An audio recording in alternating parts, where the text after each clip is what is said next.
My name's Matthew Saunders. I am Vice President of Project Management for At Design Group in Denver, Colorado. I'm also a Drupal Association board member. I write a fair bit on my own blog, which has been around since something like 1995 or 96, something like that. And you can find me on a bunch of different social media platforms. So if you want to follow me for any crazy reason, I'm at Creech on most of them. I've been doing project management in one form or another since about 1995. A good chunk of what I learned in the early days really came from the theater. I did a master's in fine arts in technical theater, and I discovered that there were a whole lot of cognates between building software and doing a theater production. Building software is a lot better way to earn a living than trying to do it in the theater. So I started out by building PHP MySQL applications, custom PHP MySQL applications many years ago, and in 2007 found Drupal and never looked back because I didn't want to write another user authentication system ever again. So Atten is focused on doing work with companies that do good work around the world. Our core values include a strong desire to effect positive change in the world. To this end, we work with groups like Pointer, Stanford, Results for Development Institute, Knowledge for Health, and Human Rights Watch. I will have these slides up at bit.ly/ashtame, and it is case sensitive. So if you want to grab the slides, you'll need the case sensitive A and T. So I'm going to talk a little bit about three methodologies. I'm going to talk about Cowboy a little bit. I'm going to talk about Waterfall a little bit. Mostly I'm going to talk about Agile because that's kind of where I've landed from a philosophical standpoint and also from a strategic standpoint with the last couple of companies that I've worked with. In any of these methodologies, we need project management to have successful outcomes. And to illustrate this, I put a call out on my blog for people to share their stories, horror stories. I wanted the worst possible stories that they possibly could give me around projects and how projects had gone wrong. I got about 30 responses across Twitter, Google+, Facebook, on the blog itself. And they range from complaints about support on modules to undocumented code to client stories. And 4 of them really stood out to me as being the epitome of what makes for a project that's not going to have a successful outcome. So the first story.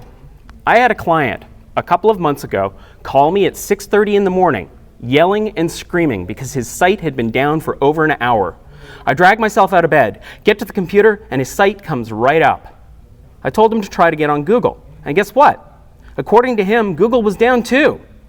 I politely told him to call his internet provider because that was what was down, and once his internet came back up, he could use it to search for a new developer.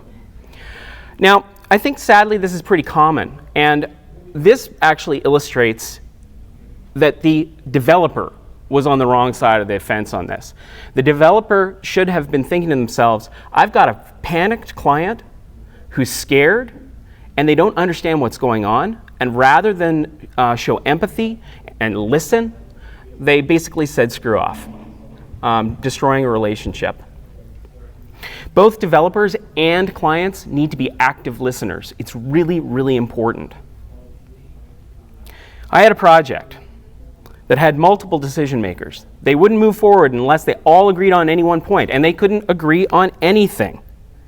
Again, this is crippling.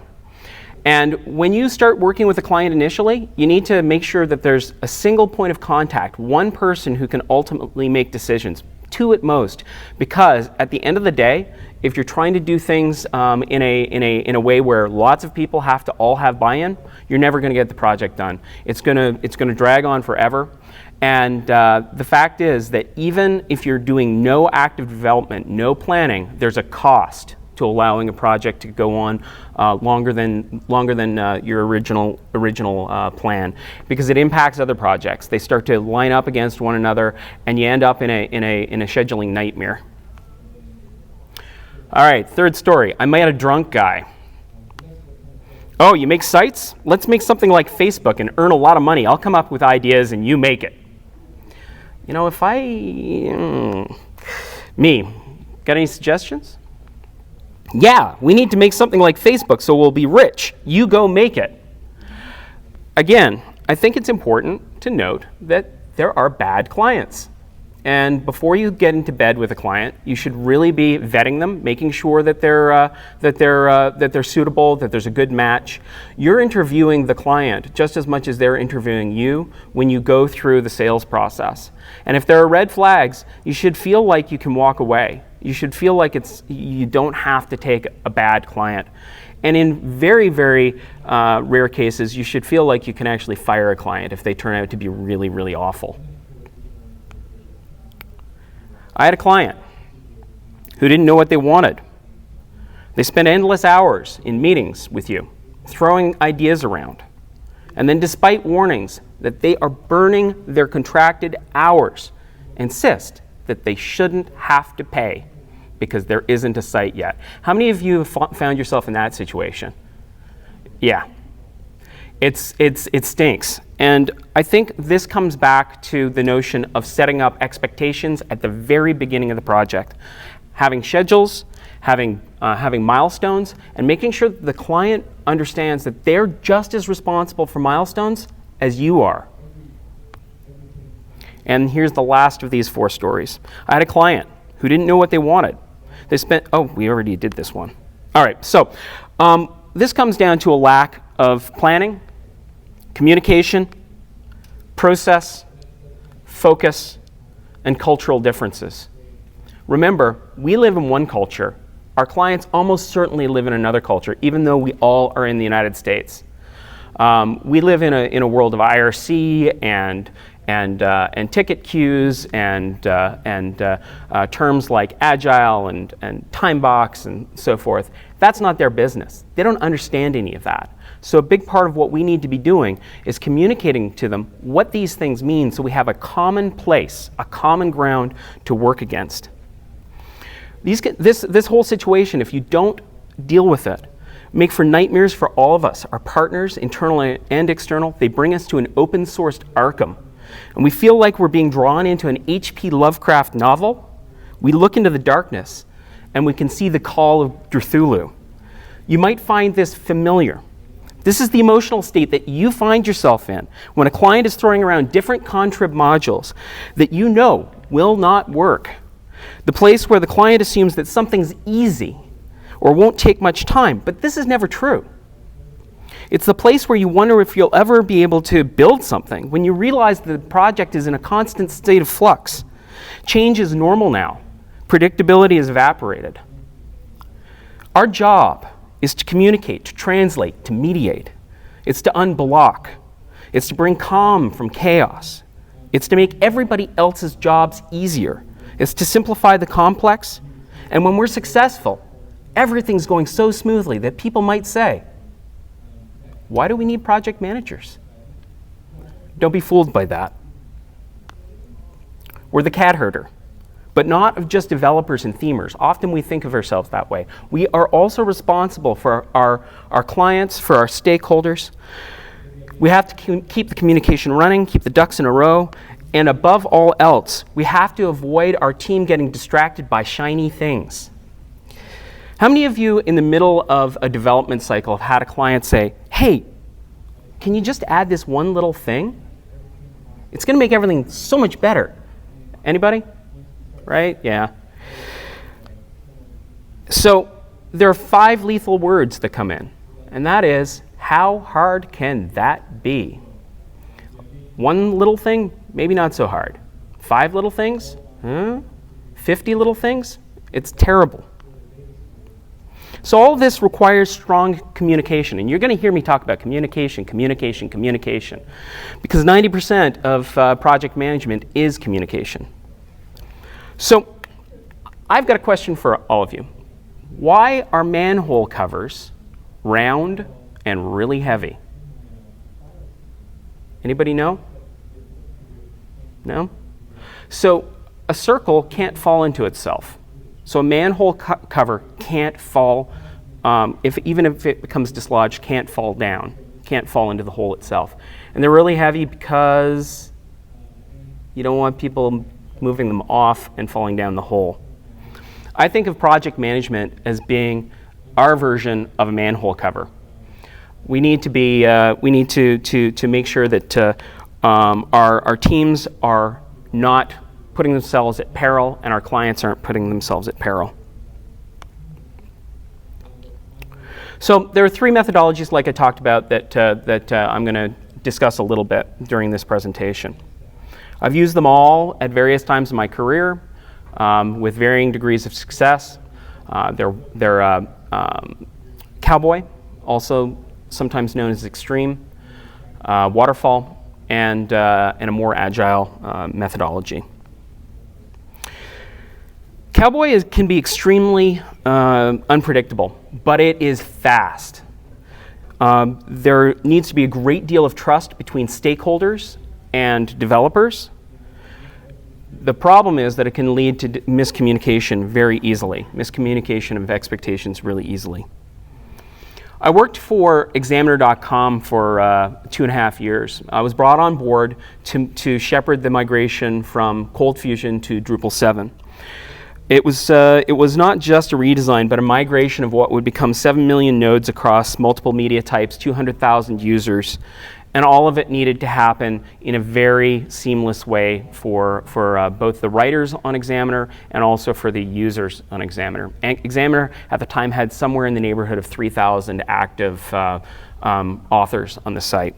And incidentally, Drupal 7 had just been committed to head something like 8 weeks before. Examiner ended up writing about 18% of Drupal 7 because things like taxonomy didn't exist yet. And I was told, you need to use Drupal 7. It's like, what? And then they told me that we needed to use MongoDB as opposed to MySQL, and that was because they wanted incredibly fast reads to the database, and they didn't want to cache the site at all. All of this is insanity, but these were the parameters that I was given. And MongoDB was in an alpha state at the time as well. There was almost no documentation for it. Luckily, the team that I was working with was stellar, and that was awesome. So in any case, that's a digression. I started going through the requirements, and about 6 weeks later, I'd gotten through them all. I'd marked up all the wireframes that they'd given me.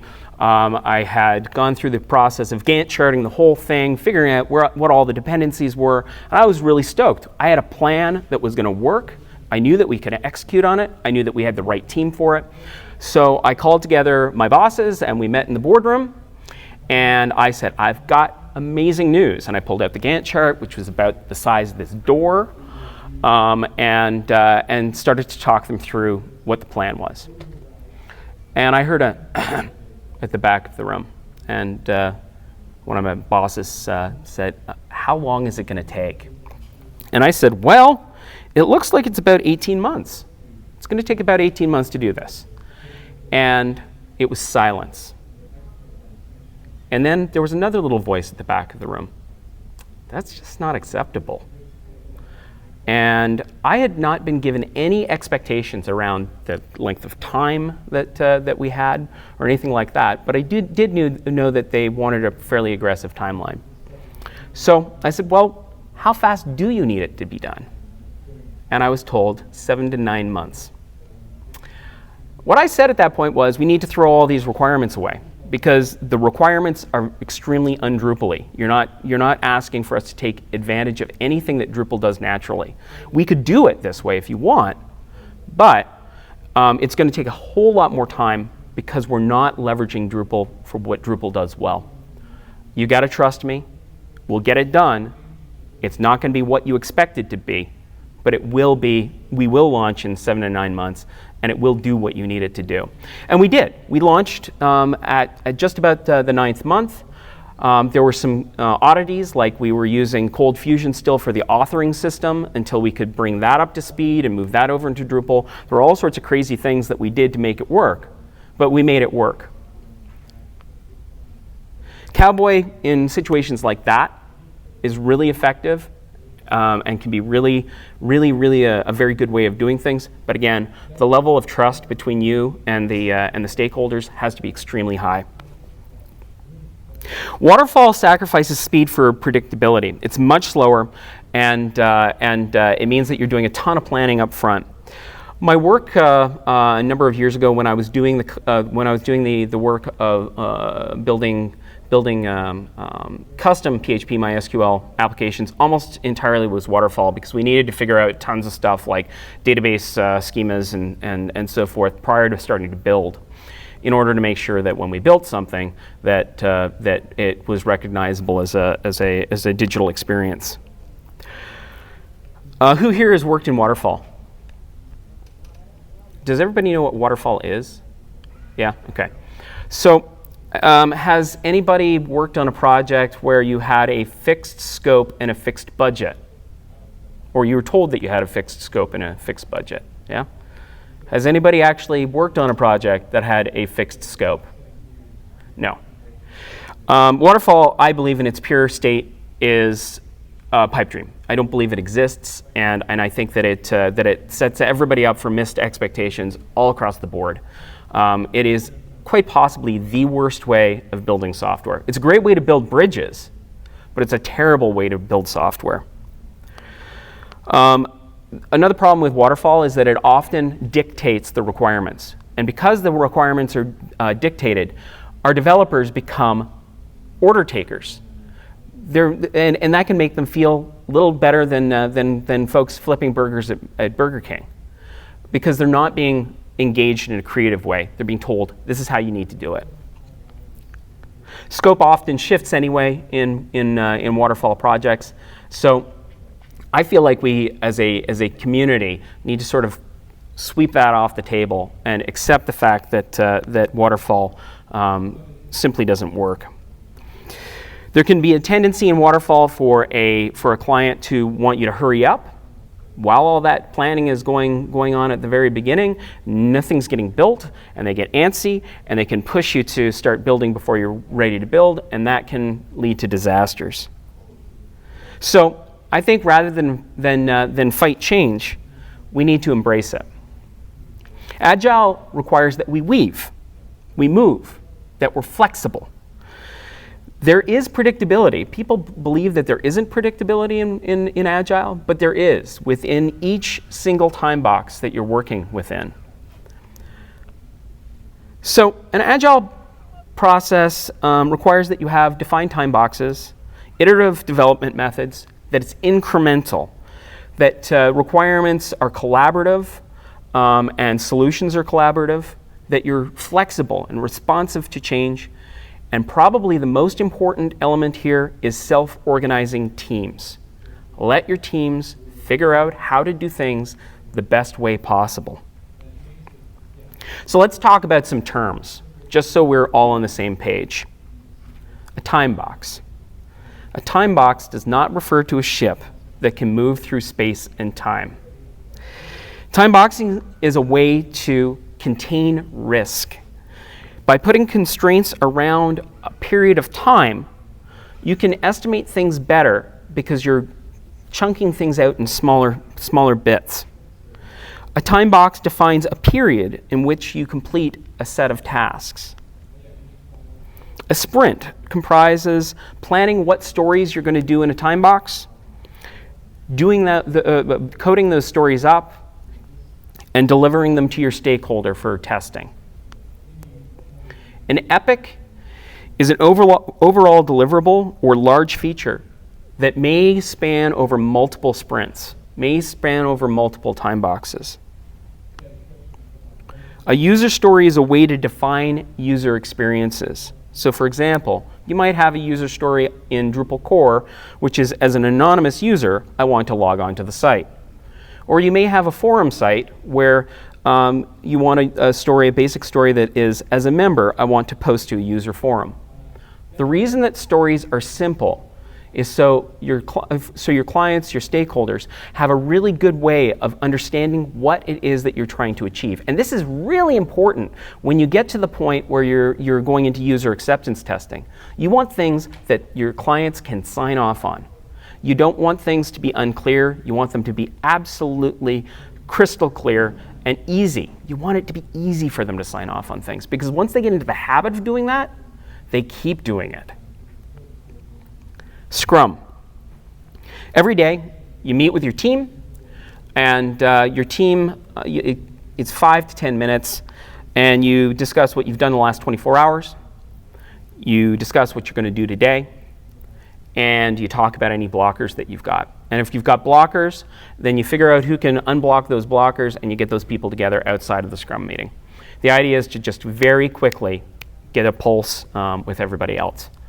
Some folks like to include their stakeholders and clients in Scrum meetings. I don't like doing that. I prefer to have client check-ins.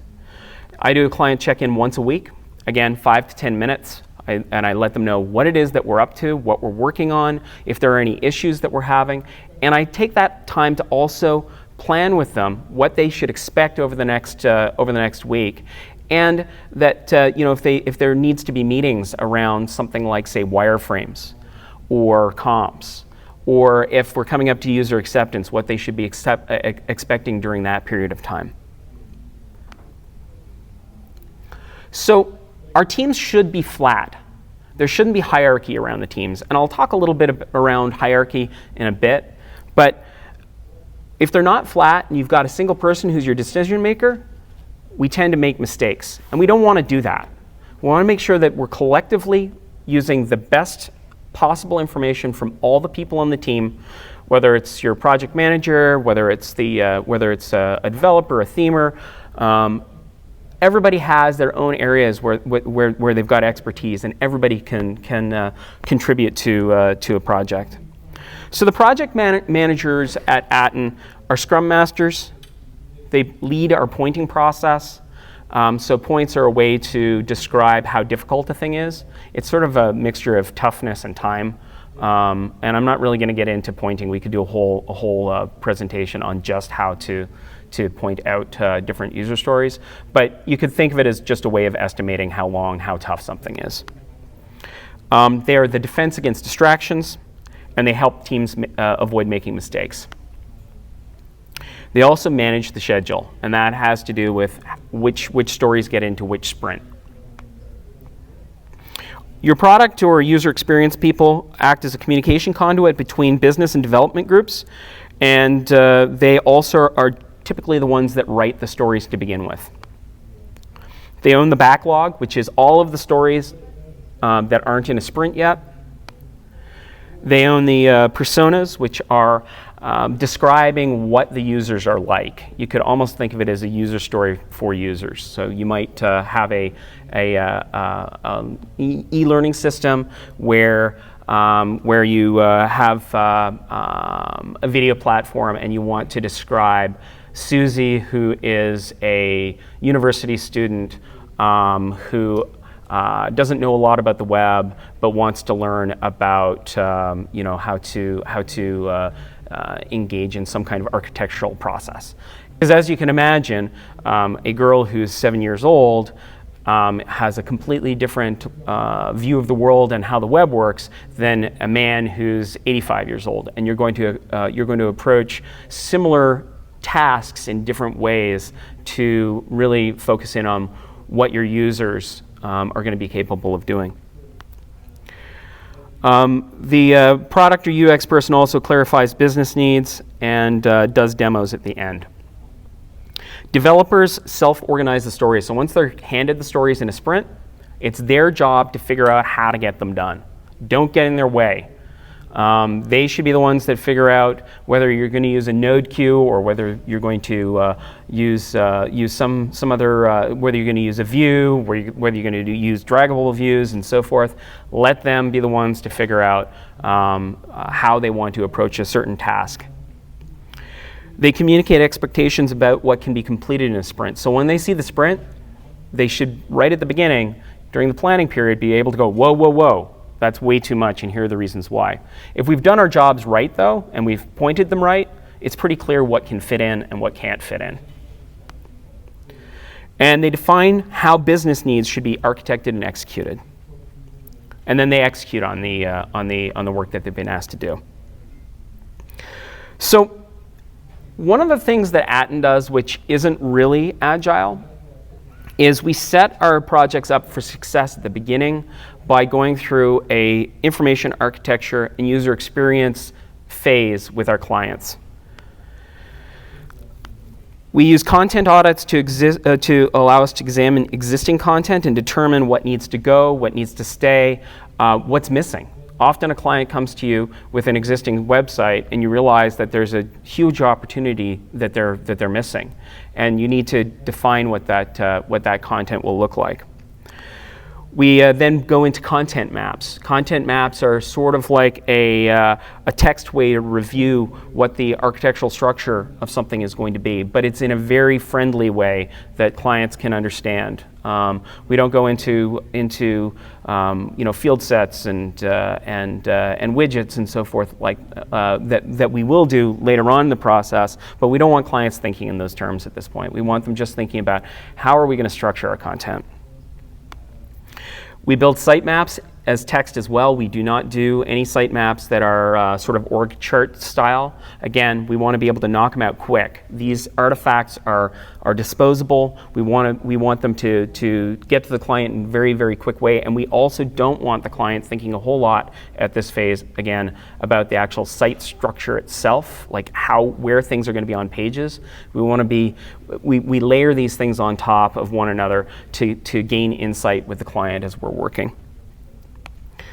We then go into wireframing, which defines hierarchy of elements, but we say at the beginning, this doesn't define your design. This isn't design.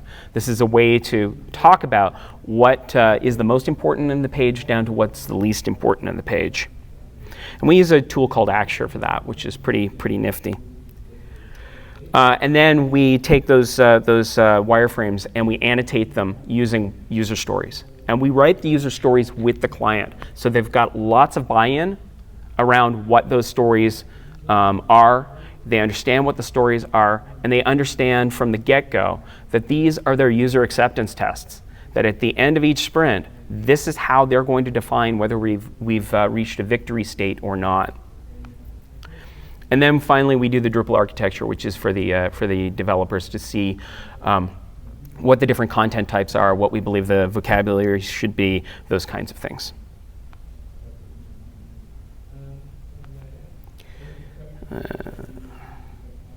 My silly iPad has just disconnected. So let's just see whether we can move this forward manually. All right. So then we also have a design phase, and that involves initially doing a design studio. The design studio is a meeting where we sketch with the client ideas about how to solve problems that we think might come up in the project as a whole. In general, this is a way to start the client understanding what our working relationship is going to look like, and what our working relation is going to look like, and that it's going to be highly collaborative. Our process requires that things are very, very collaborative. We then go into mood boards, or we go into element collages. A mood board is taking colors and other sites that are similar, munging them all together into a document and saying, what do you think about these things, and getting feedback from them. Element collages are an artifact that we build more often these days, where we take pieces of the site, like the header, the footer, what a block is going to look like, what our treatment of text is going to look like, and it ends up in a long horizontal document for the client to look at and give us feedback. So we're not getting stuck on individual pages at this point. We're really focusing on elements, individual elements.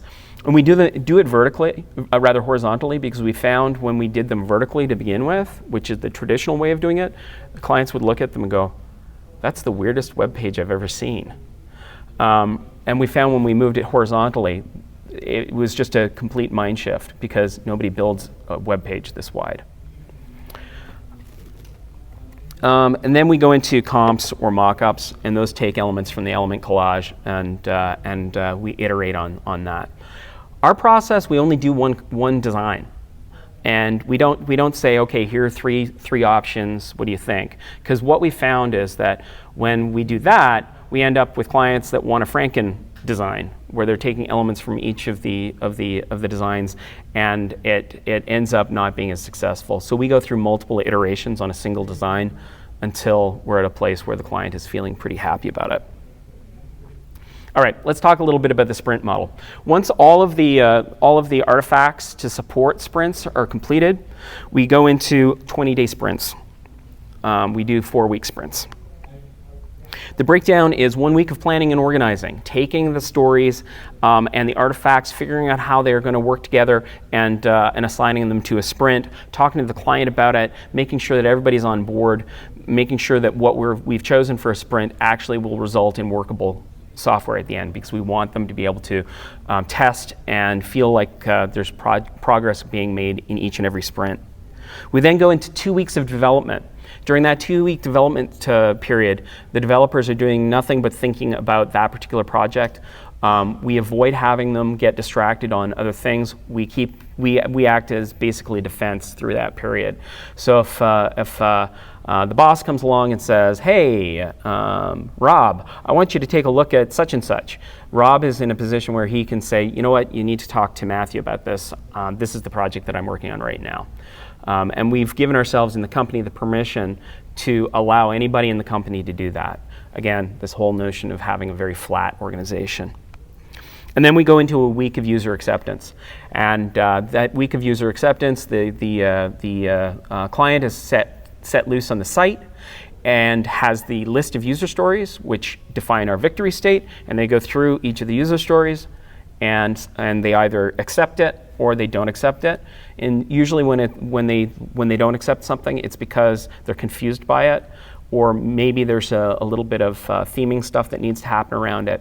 But if you break these things up into very small, discrete stories, it's super easy for them to say, yeah, that works the way that we agreed that it would work.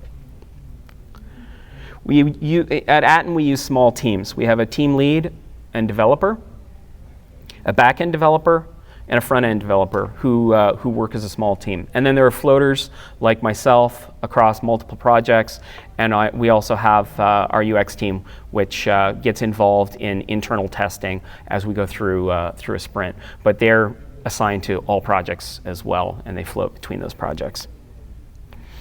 We try to have 2 active projects per sprint team at any given time. So the way it breaks down is that we've got in green here, project 1, and then this sort of yellow color, project 2. And what we want is in the first week for project 1 to be in planning and project 2 to have development going on. Oops. For week 2, we want development going on project 1 and user acceptance testing going on project 2. In week 3, we want development going on project 1, planning going on project 2.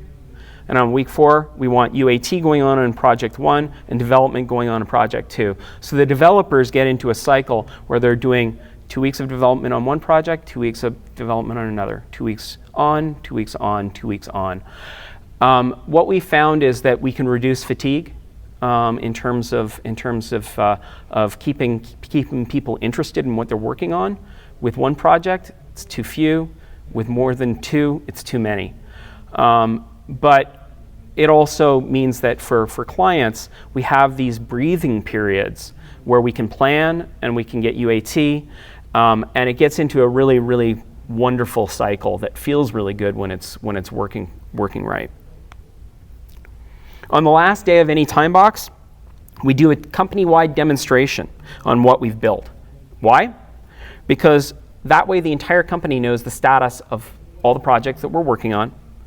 It builds respect between the teams.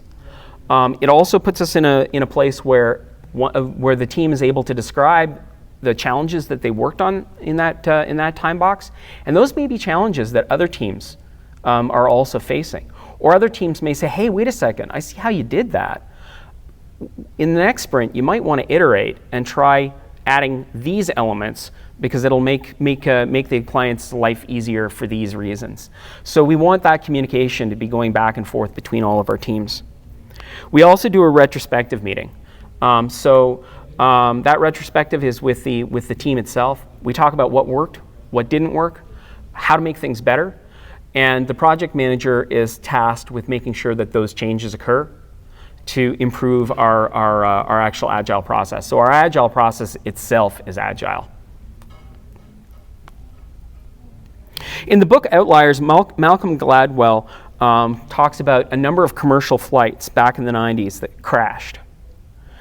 There weren't any obvious reasons why these crashes were occurring. Black boxes didn't show any kind of malfunction in terms of the equipment.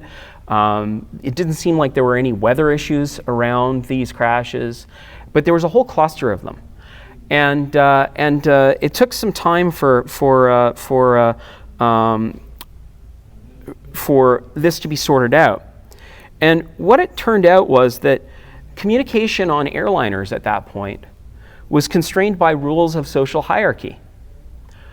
The first officer wasn't allowed to tell the pilot, hey, I think that there's an issue. The engineer wasn't allowed to do that. They were only allowed to talk about their own one area. And what this meant was that there was a lack of communication across their entire team. They weren't at ease to speak directly to the captain about concerns, and planes were going down, not because of problems with the equipment, but people with expertise weren't speaking up when problems were emerging.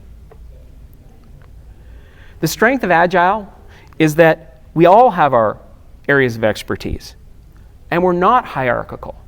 We can all work together and make sure that during a sprint, things are done in the most efficient way that we possibly can manage them. So our job as project managers ought to be to set up a methodology whereby a team can feel comfortable offering suggestions, because at that point, it makes it much easier to identify risks, unblock problems, and build in those feedback cycles. A system using scrums, war rooms, retrospectives can create a culture where we eliminate blame. We don't want people to feel like they're going to get in trouble if they've made a mistake. We want people to own their mistakes so they can solve them, or they can get people to help them solve them. We want people to be asking for feedback, and above all, we want everybody to be listening to each other. So we've talked a little bit about process. What I'd like to do for the last few minutes is talk about tools. Some of the tools that I've used in the past, what we're using now at Atten, what works, what doesn't work. Keeping in mind that tools are simply a mechanism for communication. They don't solve problems. All they do is grease the wheels so you can communicate better. So if your underlying problem in your organization is a communication problem, it doesn't matter what the tools are. That communication problem isn't going to go away. And you need to work on that first piece in order to improve those kinds of issues. So we communicate internally through chat a lot. I have a love-hate relationship with chat. I love it because it's all logged, which means that I can go back and look at conversations that have occurred. So for example, I was traveling yesterday. That means that I wasn't involved in things that people were talking about in the projects that I'm working on. I can go back to our logs and I can look through what people were doing. And that's kind of great. But the problem with that is that chat doesn't let you know what a person's face is looking like. It doesn't give you context around how things are being said. So an extraordinarily good tool, but as much face time as you can get, that's super. We currently use Hipchat. The reason that we use Hipchat is because it hooks into a bunch of our other systems. We use Jira for our ticketing, and Bitbucket for our Git repository, and all of that stuff sort of flows into Hipchat, so I can see when people are making commits and so forth. Then we use Google Docs an awful lot. We use it for tracking stories with clients. In this case, the green, yellow, white, and pink all have different meanings. Green means that it's something that's complete. Yellow means that it's in active development. White means that we're not working on it. Pink means that there is a blocker. And this is a quick way for people to be able to take a look at the status of a sprint and just say, oh, okay, Matthew needs help with such and such, without having to go to the ticket queue and go through my tickets and see whether they're. It's just an easy way for people to look at things quickly. In this case, you've got story ID, priority, where it lives, its story, notes, feedback, a comp if it's available, timing, ticket number, level of effort, all sorts of different information. We also use Google Docs for our artifacts around the user stories initially and all that kind of stuff. This is a Jira workboard. We use Jira with Greenhopper for our ticketing. What Greenhopper does is it turns a long list of tickets into these cards. And these cards, you can very quickly filter by user. You can just look at your own tickets if you want. You can look at other people's tickets. And the way that this is structured is, this is my story. So this says, as a user, I want to comment on resources to encourage discussion. And then these tickets that are in internal review were written by the developers themselves. To achieve that particular story, and you can see that there are a bunch here that are in the done column. When we're working with these user stories, we have a workflow of to-do, in progress, internal review, client review, and done. So once something gets into client review all across the board, that's when I add the user story back to Basecamp, where we communicate with our clients. We found that when we have clients that are actively in our ticketing system, all hell breaks loose. It's better that we sort of have an abstracting layer between client communication and internal communication, and Basecamp is a super easy way for people to communicate with us. So we use to-do lists pretty heavily with our clients. We also use discussions, and we use the tools in Basecamp to act as a repository for all of our artifacts, like the comps and wireframes and documents and so forth. So there's a single place for people to go to. In this case, you're looking at the user acceptance testing to-do list. I include the ticket number from Jira, the user story, and then on the comment, the first comment is how I tested it. So the client has a series of steps to reach that victory state, so they understand how to test it. And then there is often a back and forth in the commenting where they say, oh, well, it didn't work for me. Here's what I did, and what did I do wrong? And ultimately, we get that to a place where they can check off on each one of those user acceptance tests. Again, because we've chunked things into really small, easy to accept pieces, it makes it super, super easy for somebody to say, okay, yeah, these 5 stories we can sign off on, as opposed to saying, look at the blog. Can you accept the way the blog works? There may be a myriad of small items that prevent them from actively accepting pieces of that blog. And honestly, if a client gets into the habit of nitpicking on a sort of bigger chunk, it makes it way harder as you get closer to the end of the project to get them to accept anything. Once they get in the habit of accepting, they tend to accept, though. And then I talked a little bit about Axure. We use Axure for wireframing because it is incredibly quick in terms of in terms of being able to build wireframes. Those wireframes are then available on the web for the client to look at, and they are interactive. So the menus work, and a sample article that has a link to another resource works. And the client can sort of get a sense of what the flow is going to be through the experience on the site prior to us ever building anything.